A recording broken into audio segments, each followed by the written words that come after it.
परमात्मा नहीं मिल गया है ना, तभी तक हम दुखी हैं। आज यदि मिल गया तो उसको हम जो कहेंगे वही वही मेरा करेगा। तो काकभूषण ने जब नतमस्तक हो गए, उनके शरण में हो गए, भगवान श्री रामचंद्र जी ने कहा, हे काग, हम तुम्हारे ऊपर अति प्रसन्न हैं। जो कुछ चाहो, धन दौलत रुपया पैसा, जो कुछ पद प्राप्त करना चाहो, मुख्यमंत्री के प्रधानमंत्री, सब कुछ हम देने के लिए तैयार हैं। बोलो तुम्हें क्या चाहिए।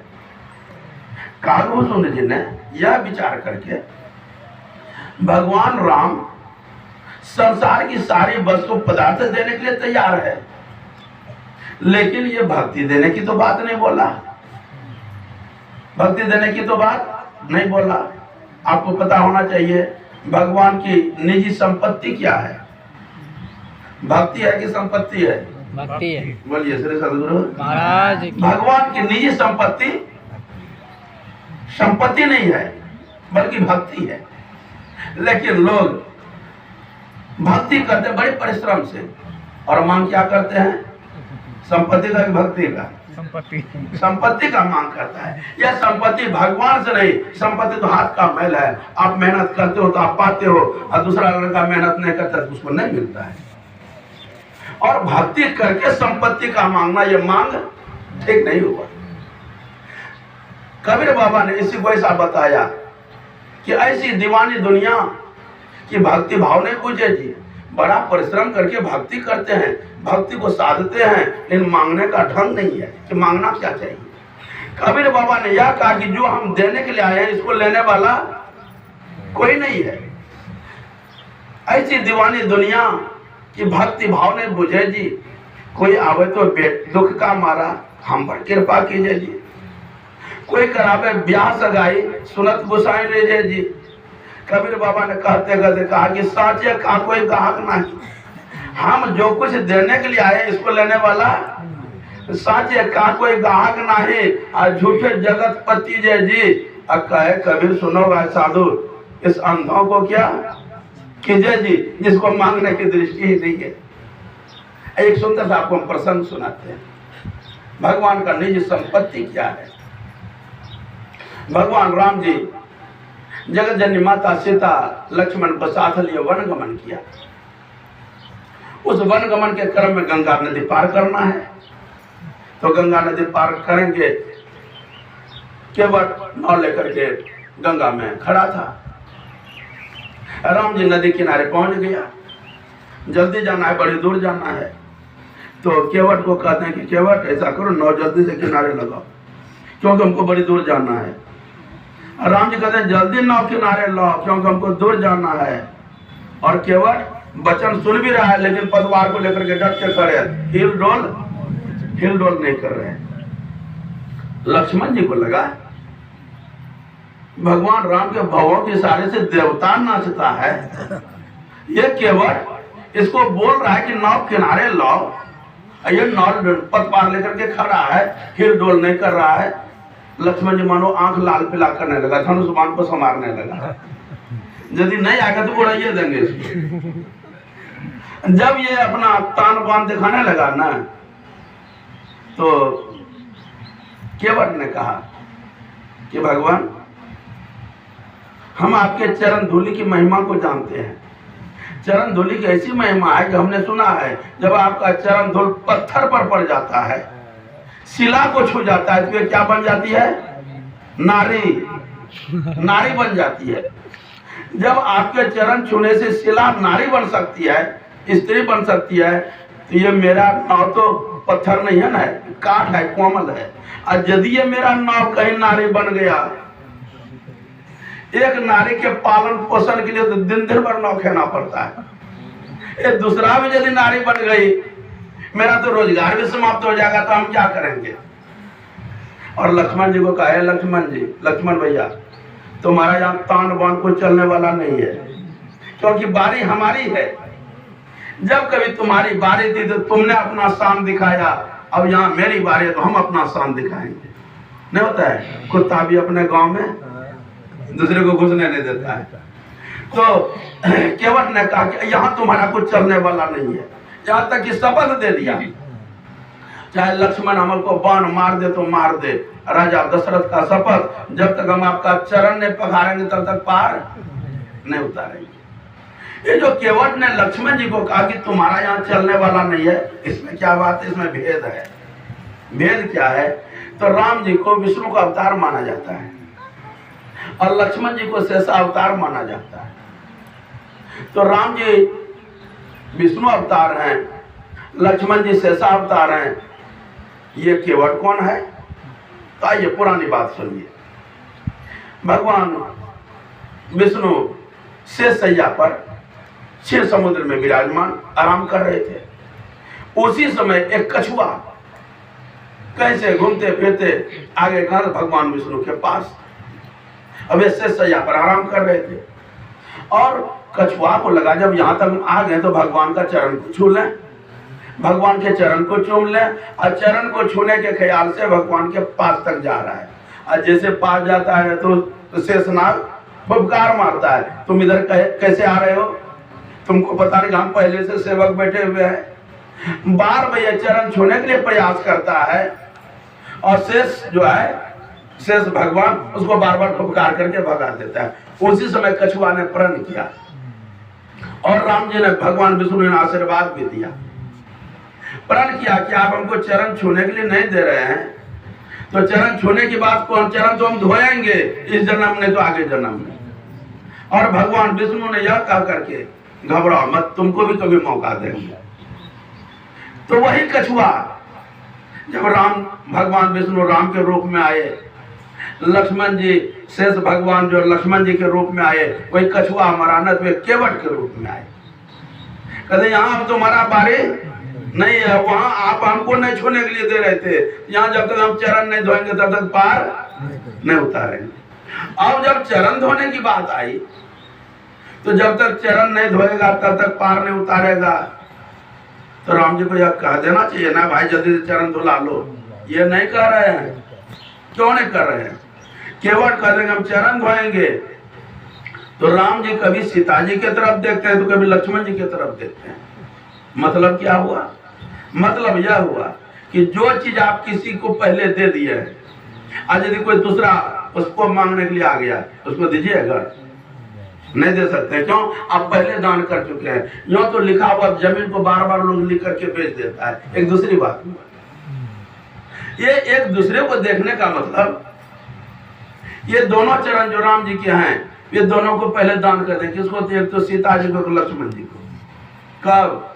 कल होकर के सीता स्वयंवर होने वाला है। आज लक्ष्मण जी राम जी के चरण दबा रहे हैं, चरण सेवा कर रहे हैं। और चरण दबाते दबाते मानो लक्ष्मण जी के आंख में आंसू आ गया, दुखी हो गए, गला रुद्ध हो गया। राम जी ने देखा, लक्ष्मण आखिर तुम दुखी हो, घबरा रहे हो क्यों?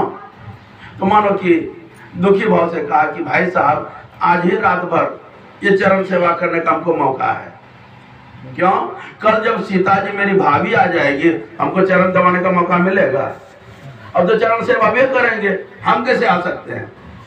उसी समय राम जी ने कहा, घबराओ मत, तुम सब दिन से सेवा करते आए हो। सीता जी यदि आ भी जाएगी ना तो हमारे दोनों चरण है जी।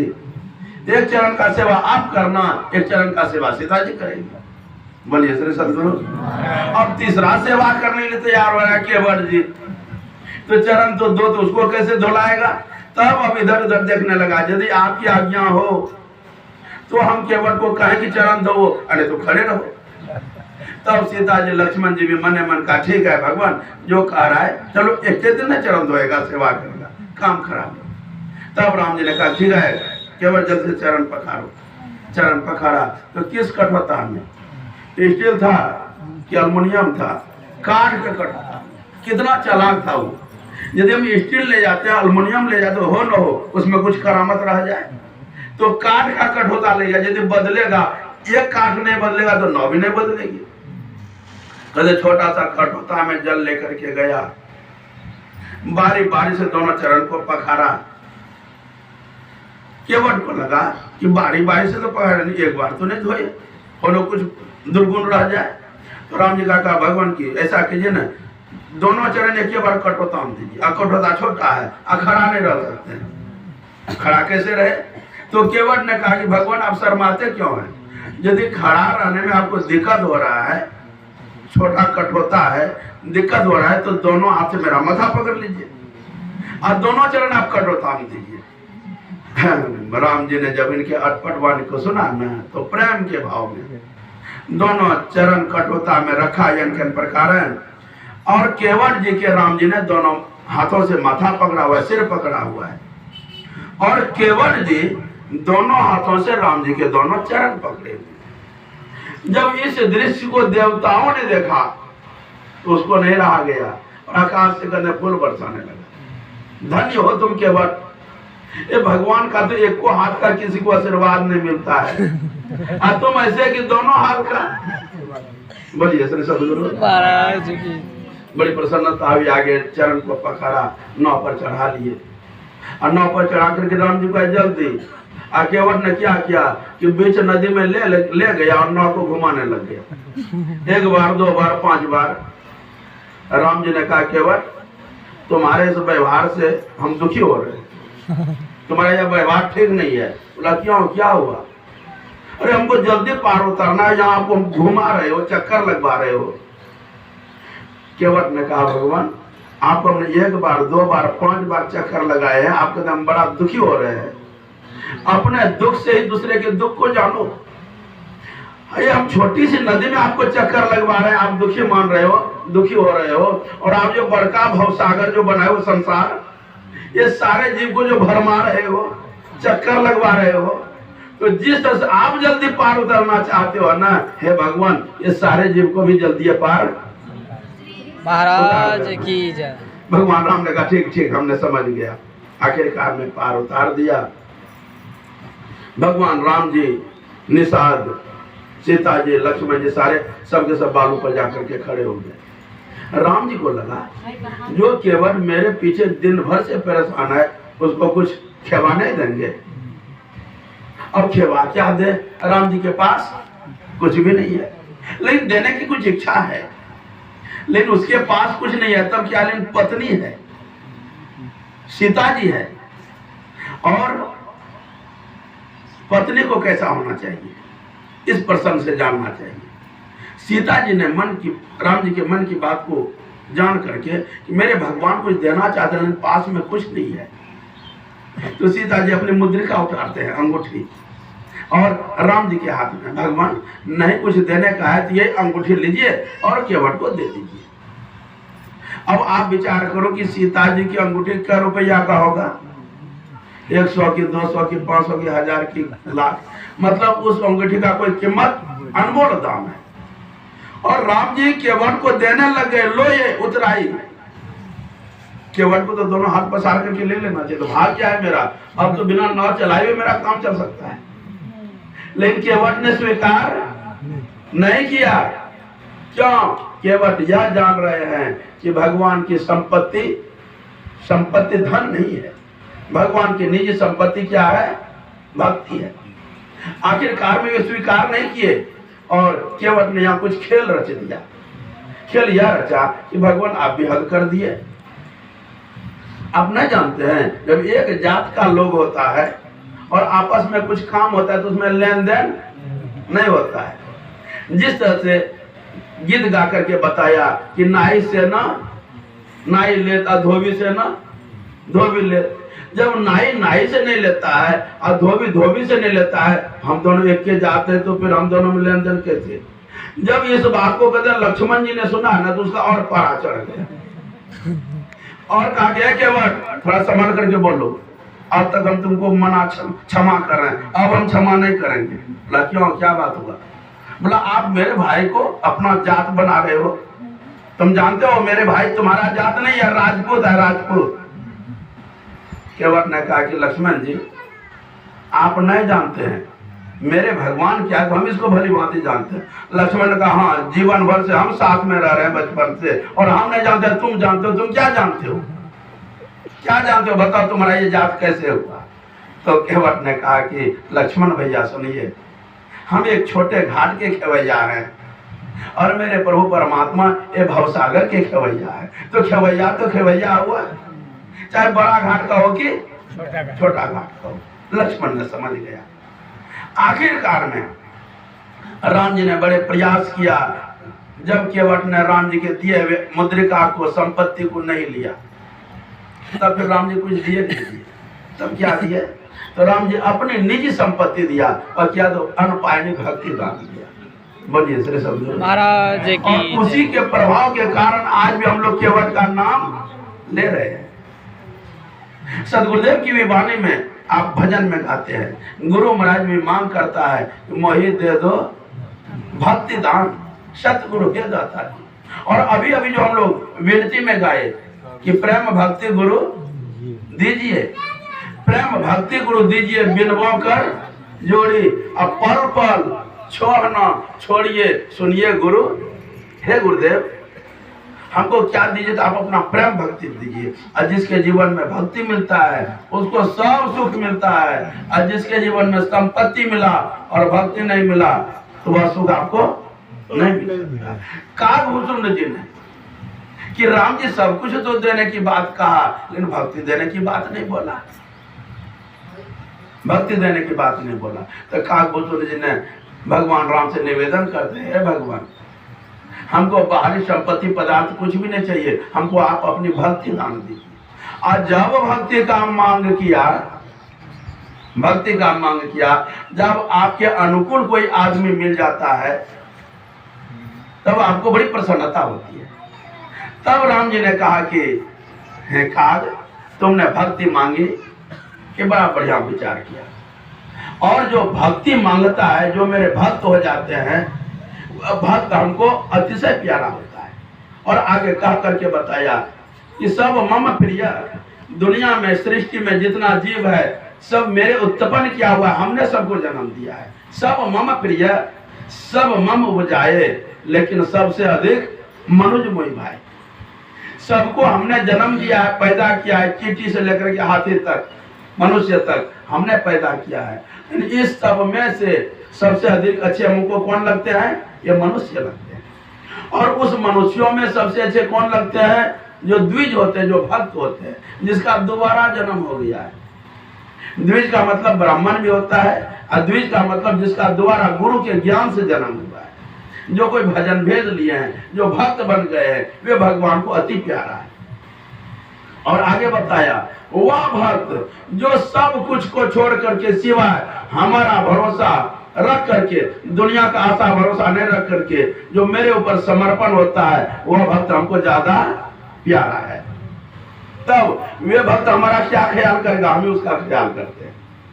वे हमारा क्या ख्याल करेगा? हम उसका ख्याल करते हैं। आगे सूरदास जी महाराज ने एक भजन गाया है कि जो जन उधो मोहि ना बिसरे, ताहे ना बिसारो छिन एक घड़ी।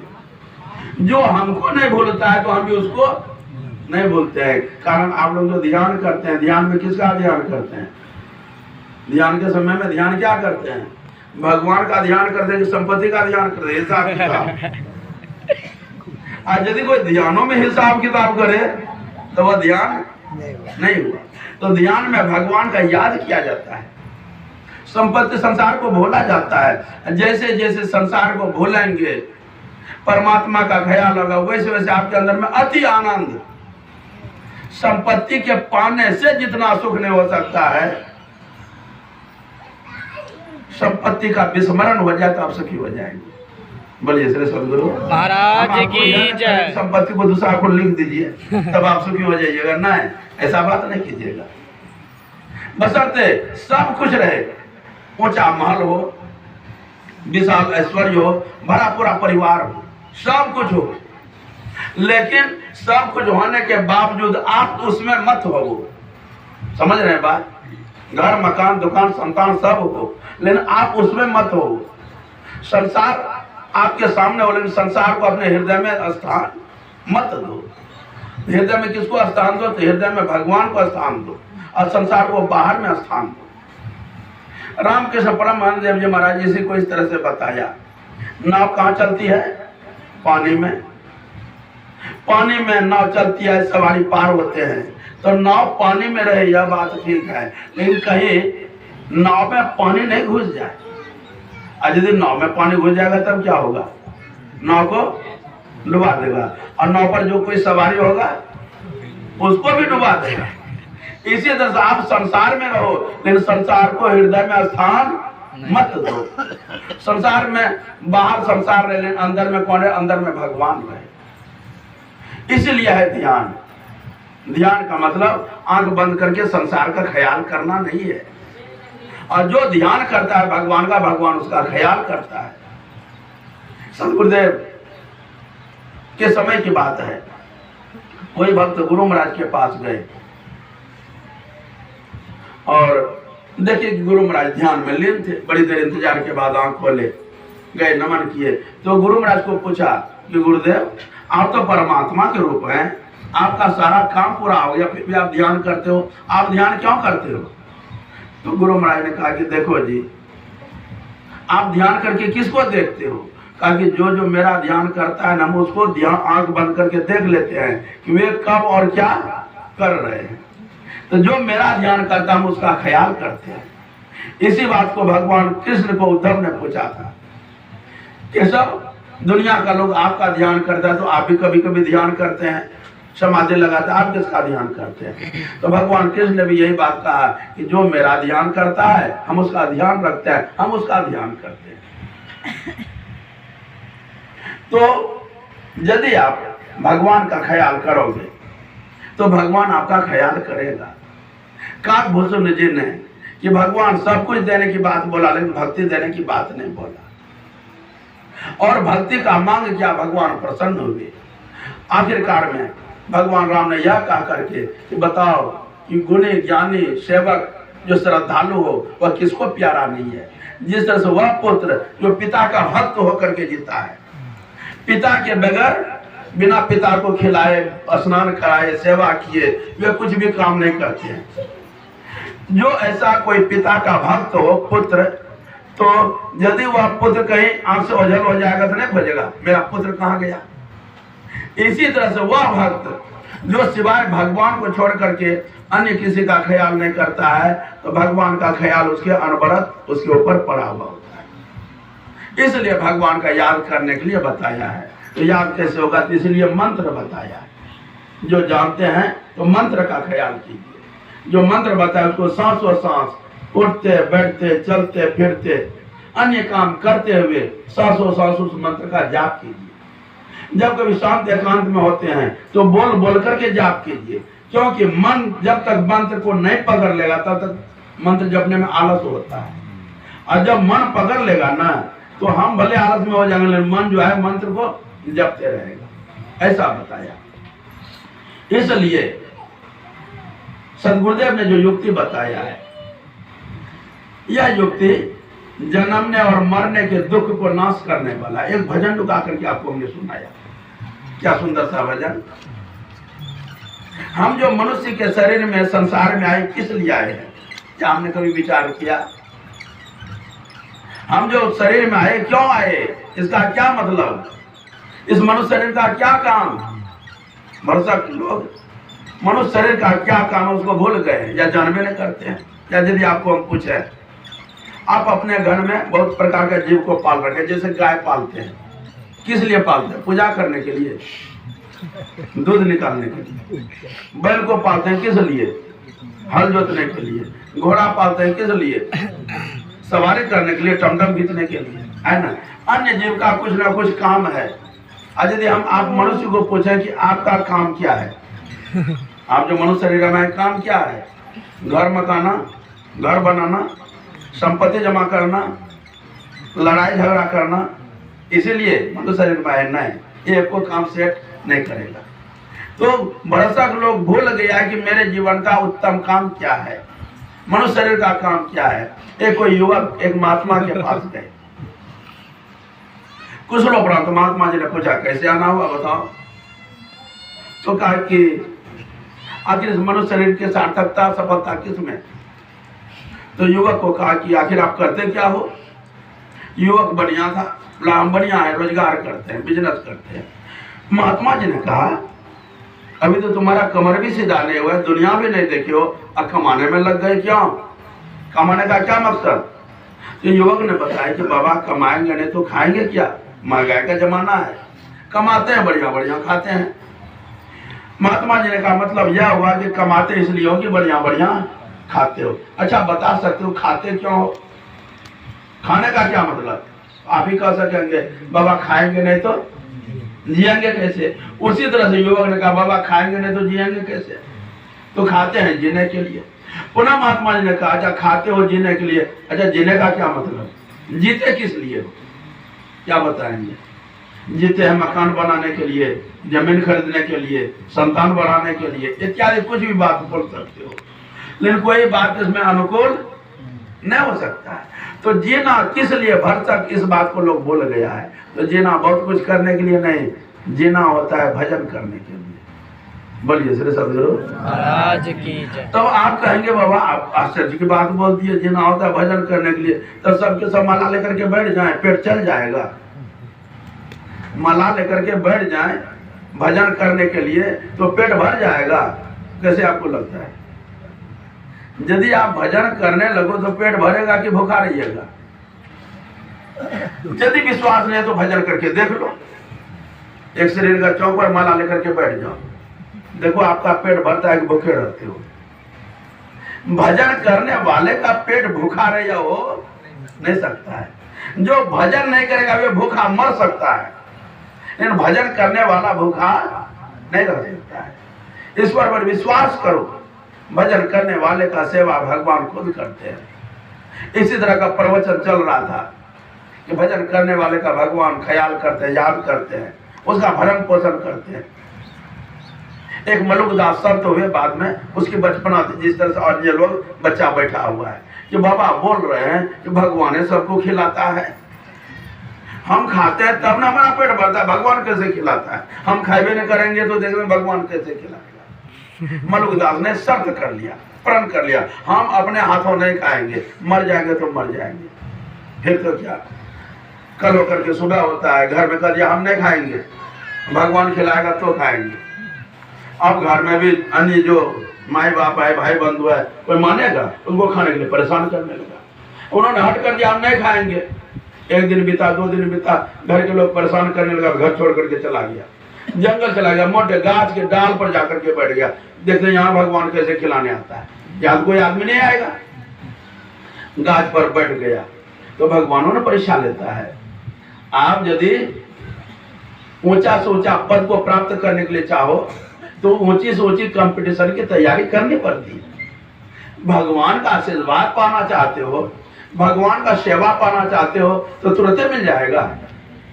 उसके लिए आपको भी समय लगाना पड़ेगा। मानो 1 दिन बीता, 2 दिन बीता, 3 दिन बीता, उन्होंने युवक ने मर जाएंगे तो मर जाएंगे, लेकिन हम खाएंगे नहीं। भगवान की कृपा हुई, कृपा यह हुई, चोरों का एक गिरोह था, डाकुओं का, एक शहर में डाका डाला, कहा तो मिठाई के घर दुकान में, तो पैसा तो लिया और मिठाइयों बांध लिया। और वहां से चले, शहर से बाहर जब निकले तो ये जंगल के राह से गुजर रहे थे, और जिस गाछ पर यह था नीचे बड़ा साफ सुथरा और नीचे नदी बह रहा था। तो सरदार ने कहा कि देखो जी, जब खाने पीने की सारी सामान है, खा पी लो, मुआवजा दो। सबको कुलाचमन किया और मिठाई को निकालने लगा। अब मिठाई को इधर जो परोसने लगा ना, एक का नजर गया गाछ पर। सरदार का, सरदार देखते ये गाछ पर हो न हो कोई अतिथि होगा, बचने के ख्याल से गाछ पर चढ़ गया, गाजी उतरो तुम, चलो तुम भी जलपान करो, मिठाई खाओ। वे तो गाछ पर पकड़ता, नहीं तो हम उतरेंगे नहीं तो खाएंगे। और जब बार बार के कहने पर यदि नहीं उतरा तब कहा कि ऐसा करो उसको उतारो। 2 आदमी गया, उसको ढकेल करके वहां से नीचे किया, उसका पत्ता लगा दिया तो खाओ, ये और मुंह को दाते हम नहीं खाएंगे। तब क्या किया सरदार ने, कैसा करो, एक आदमी इसके मुंह को खोलो और दूसरे आदमी इसके मुंह में रसगुल्ला डालो। वैसे ही किया, एक आदमी ने मुंह को खोला और दूसरे आदमी ने रसगुल्ला डाला। तो मलुकदास ने कहा अब भगवान क्या करेगा, जब मुंह तक पहुंचा देते हो इसको पार कर जाते। तो उन्होंने गाया कि पंछी अजगर करे ना चाकरी, अब पंछी करे ना काम, अब दास मलुका कह गए सबका दाता। अजगर जो कहीं चलता फिरता नहीं फिर भी उसका पेट भरता है। हाथी जो बहुत कुछ खाता है, लेकिन वह कुत्ता उसको संतोष नहीं है, दरवाजे दरवाजे भटकता है फिर भी पेट नहीं भरता है। हाथी को संतोष है तो जहाँ वहीं भी खा करके मस्त रहते हैं। का मतलब ईश्वर पर विश्वास भरोसा। एक शिष्य हो गए छत्रपति शिवाजी, उनके गुरु का नाम था समर्थ रामदास जी। सुंदर सा प्रसंग है। कभी अकाल पड़ गया नगर में, तो जनता का पेट कैसे भरे, उन्होंने एक काम खोल दिया। एक विशाल जंगल था, एक तरफ से सफाई करो, हजारों लेबर काम करने लगे, सबका भरण पोषण होने लग गया। उसके अंदर में अहंकार हुआ, अभिमान हुआ कि यदि हम नहीं होते तो इन लोगों का भरण पोषण कैसे होता, मतलब हम हैं तो लोग जिंदा है। उसके अंदर में अहंकार हो गया। समर्थ रामदास जी महाराज अपने कुटिया में बैठे अपने शिष्य के मन की बात को जान गया। मेरे शिष्य के अंदर में अहंकार हो गया, अभिमान हो गया है, और अभिमान अहंकार भक्ति में आगे बढ़ने के लिए नहीं देता है। खड़ा पहने, छड़े लिए और चल दिए जहां छत्रपति शिवाजी काम करा रहे थे। एक छत्रपति शिवाजी ने गुरु महाराज को पाया, देखा, दौड़ के गया, चरण में नमन किया और ये बताने लगा, गुरुदेव देखिए, इन लोगों के जीवन यापन के लिए हम बड़ा काम खोल दिए हैं। काम करता, अपना जीवन यापन करता है। हाँ हाँ छत्रपति शिवाजी, लग रहा है कि सबको तुम ही खिला रहे हो। और होते होते क्या हुआ, एक बड़ा सा चट्टान था। गुरु महाराज जान रहे थे कि इसका अभिमान कैसे टूटेगा। गुरु महाराज ने कहा कि शिवाजी ऐसा करो, इस पत्थर को 2 भाग करो, इस पत्थर को तोड़ो। आदेश हो गया, पत्थर को तोड़ा गया। और जब पत्थर को तोड़ा गया, उस पत्थर के बीच में खो था, थोड़ा सा जगह, उस खो में एक मेढक था, और मेढक के मुंह में भी एक दुबड़ी का घास था। बोलिए महाराज की जय। अब छत्रपति शिवाजी को गुरु महाराज ने यह कह करके कि शिवाजी, ये पत्थर के बीच में रहने वाले मेढक को भी तुम ही खिलाते हो। हम बेचारा सन्न रह गया कि हम जो कह रहे थे दुनिया के लोगों को हम ही खिलाते हैं, ये तो खिलाने वाला तो कोई और है। माता पार्वती और भगवान शिव के भी संवाद को आप सुने होंगे। रोज रोज भोजन तैयार होता है, भगवान शिव जी को भोजन कराते हैं। और जब भोजन कराते हैं तो भगवान शिव जी पहले ध्यान करते हैं। तो माता पार्वती एक दिन पूछती है, भगवान ये क्या बात है, जब भी आपको हम कहते हैं भोजन कीजिए तभी आप ध्यान करते हैं, आंख बंद करते हैं, आंख बंद करके क्या करते हैं? तो भगवान शिव ने कहा कि पहले हम देख लेते हैं कि सारे जीवों के मुंह में आहार मिल गया, सबको खिला करके तब हम खाते हैं। पार्वती जी ने कहा ऐसी यह भेद है, सबको खिला करके तब आप खाते? बोला हाँ, तब कैसे लगता है आपको? अच्छा कल पूछेंगे। मने मन में बात को रख लिया। और तब पार्वती जी ने क्या किया, एक फतिंगा को पकड़ा और किया में बंद कर दिया, अपना भोजन तैयार किया। अब भगवान शिव जी को कहा भोजन कीजिए, तो वही भोजन के समय में आंख बंद कर लिया। आंख खोल करके कहते ठीक है भोजन लाओ। तो पार्वती जी ने कही क्या आज सबको खिला दिए? वो जो किया में जो बंद करके रखा था सब कहाँ दस टकिया बीस टकिया चढ़ावे जी। चलो भगवान शिव जी ने आंख बंद करके देखा। पार्वती जी ने पूछी क्या आज सबको आप खिला दिए? बोला हाँ। तो आपको कैसे लग रहा है? सब जो को हमने आहार दे दिया, तब हम खाने के लिए तैयार हुए। बोला बढ़िया से देख लीजिए, क्योंकि किया में जो बंद करके रखा था। बोला हमने देख लिया। भगवान शिव जी जैसे कोर मारते हैं कि कुटिया में गए और किया को लाते हैं और खोल करके भगवान शिव जी के आगे, क्या आपने इसको आहार दिया? भगवान शिव जी ने कहा हे देवी थोड़ा उसके मुंह में तो देखो। उसके मुंह में भी घास का टुकड़ा था। बोलिए महाराज की जय। बिनु विश्वास भगति नहीं, अतः बिनु द्रवहि न राम, और राम कृपा बिनु सब न हो जीवन अल्लाह विश्राम। भजन करने वाले का को भोजन नहीं मिलेगा, यह सोचने वाली बात नहीं है। बशर्ते जो भजन करेगा उसी का पेट भर सकता है, और जो भजन नहीं करेगा ना उसका पेट भरने वाला नहीं है।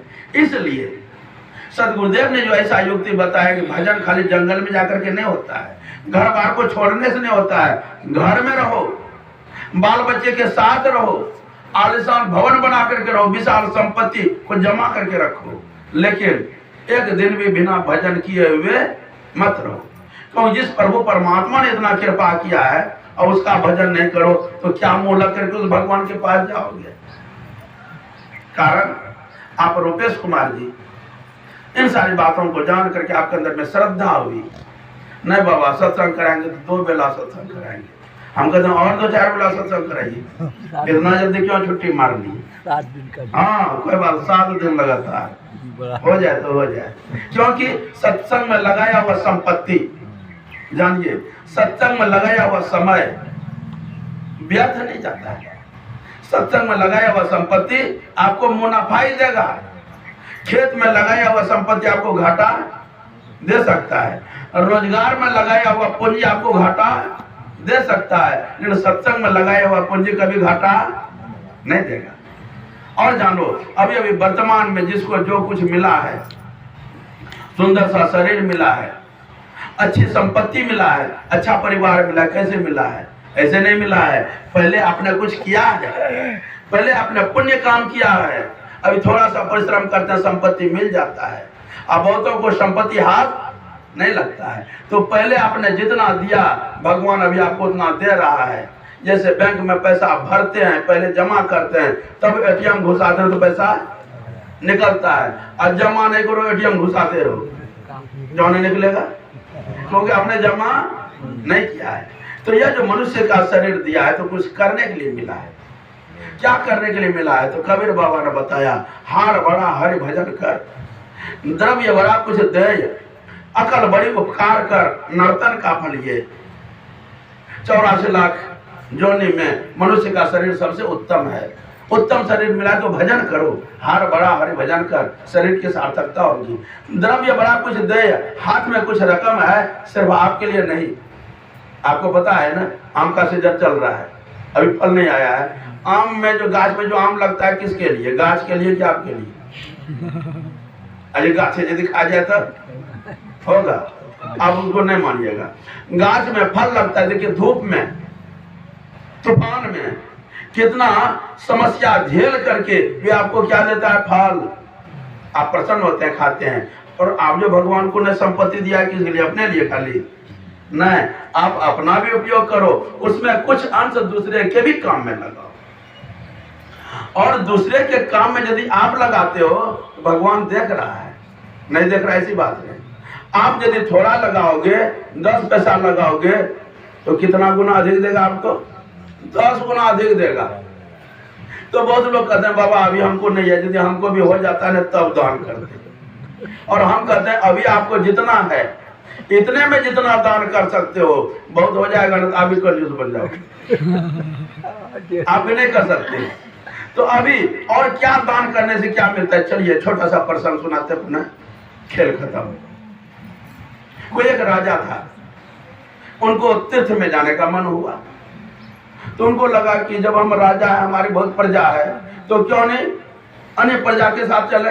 ढिंढोरा पिटा दिया नगर में। अब ढिंढोरा पिटा दिया तो राजा के साथ में कौन नहीं जाए, बहुत लोग जमा हो गए। कल होकर के यात्रा प्रारंभ किया। उसमें बहुत सारे लोगों के साथ एक वृद्ध भक्त भी तैयार हो गया जाने के लिए। यात्रा शुरू हुआ, गर्मी का दिन, तेज धूप, जाना शुरू हुआ। तो होते होते आगे क्या हुआ, घटना क्या घटा? एक गाछ के आड़ में होकर के कोई व्यक्ति आने जाने वाले लोगों को देख रहा था, इसलिए कोई मेरे दृष्टि को पहचाने और मेरे पास तक आवे, हमको कुछ सहयोग करे, हमको कुछ चाहिए, कोई मेरे पास आकर के मेरा सहयोग करे। लेकिन रोड किनारे कितना बैठा रहता है, किसको आप देखते हैं? बैठा है तो बैठा है। और राजा साहब ने भी देखा, अन्य लोगों ने भी देखा, सबके सब निकल गए। ये जो पीछे पीछे बूढ़ा जा रहा था, इन्होंने देखा गाछ के आड़ में कोई देख रहा है, पता नहीं कुछ इसको मुसीबत है, चलो देखें। उसके पास तक गया, तो नहीं तुम गाछ के आड़ में होकर के क्या देख रहे हो? उन्होंने कहा आप नहीं देख रहे हो, हमको वस्त्र नहीं है, हमको थोड़ा सा वस्त्र चाहिए। वस्त्र नहीं होने के कारण रास्ते हम चल नहीं सक रहे हैं।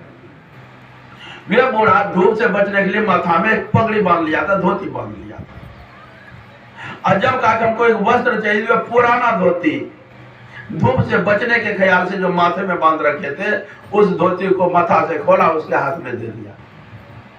बहुत बड़ा चीज दान नहीं किया, पुराना धोती जिसका कुछ भी दाम नहीं हो सकता। लेकिन भगवान की करामत जानो, जब उसको दान कर दिया, नमस्कार पाती हुआ, अब वहां से निकले। और जब वहां से निकले ना, तो भगवान की क्या करामत, ये धूप से बचने के लिए माथे पर धोती बांध रखा था, ये धोती को दान कर दिया। अब इसको छाया से कौन बचाएगा? माथा में धोपने लगे, इसलिए आकाश में मेघ मंडल छा गया। बोलिए श्री सदगुरु महाराज की आकाश में बड़ा सा मेघ मंडल छा गया कि जितने लोग थे सबको उसके भक्ति के प्रभाव से सबके ऊपर मेघ मंडल है, बगल में धूप, और वे जैसे जैसे जा रहे मेघ मंडल ऊपर से खिसक रहा जा रहा है, लोगों के अंदर में हुआ। देखिए राजा साहब कितना पुण्यवान है, लोगों को क्या पता किसका पुण्य है, कितना पुण्यवान है कि इतना तेज धूप होने पर भी भगवान ऊपर मेघ मंडल